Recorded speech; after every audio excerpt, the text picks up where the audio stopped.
नमस्कार मित्रांनो, आज मी मुंबई सेंट्रलला आलो होतो. मुंबई सेंट्रलला येण्याचं कारण तुम्हाला थोड्या वेळात सांगेलच. पण मुंबई सेंट्रल ईस्टला मुंबई सेंट्रल ईस्टला तुम्ही उतरल्यानंतर थोडंसं पुढे चालत गेल्यानंतर लेफ्ट साईडला तुम्हाला नायर हॉस्पिटल मिळेल. जर समजा एखाद्याला मोठा आजार असेल, त्याकडे पैसे नसतील, तर हे हॉस्पिटल खूप छान आहे, स्वच्छ आणि म्युन्सिपाल्टीचं हॉस्पिटल आहे. त्यामुळे इथे कुठल्याही पद्धतीचे पैसे आकारले जात नाही आणि असले तरी ते खूप कमी दरात या ठिकाणी उपलब्ध करून दिले गेले आहेत. त्यामुळे तुम्ही या ठिकाणी येऊ शकता आणि आपले ट्रीटमेंट करू शकता. तर थोडक्यात मी तुम्हाला हॉस्पिटल दाखवण्याचा प्रयत्न करेल, ते बघत. धन्यवाद. आपण मुंबई सेंट्रल ईस्टला उतरल्यानंतर समोर हे मराठा मंदिर थिएटर तुम्हाला दिसतं. त्या थिएटरवरून आपल्याला लेफ्ट घ्यायचा आहे. लेफ्ट घेतल्यानंतर समोर त्या ठिकाणी खाऊ गल्ली दिसते. खाण्यापिण्याचे पदार्थ त्या ठिकाणी मिळतात. तर नाश्ता करायचा असेल तर तुम्ही त्या ठिकाणी करू शकता.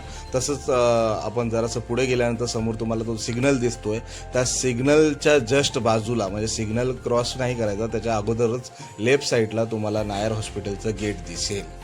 आणि मित्रांनो, मी नायर हॉस्पिटलमध्ये आलो आहे. आतमध्ये प्रवेश करताना आपल्याला लेफ्ट साईडला जुनी बिल्डिंग आणि राईट साईडला नवीन बिल्डिंग दिसते. आपण नवीन बिल्डिंगमध्ये प्रवेश करतो आहे. नवीन बिल्डिंगमध्ये प्रवेश करत असताना समोरच आपण एंट्री झाल्यानंतर गौतम बुद्धांची छान अशी मूर्ती त्या ठिकाणी स्थापन केलेली आहे. तसंच मूर्तीला प्रणाम करून आपण पुढे निघालो. समोर आपल्याला 4 नंबर दिसतोय.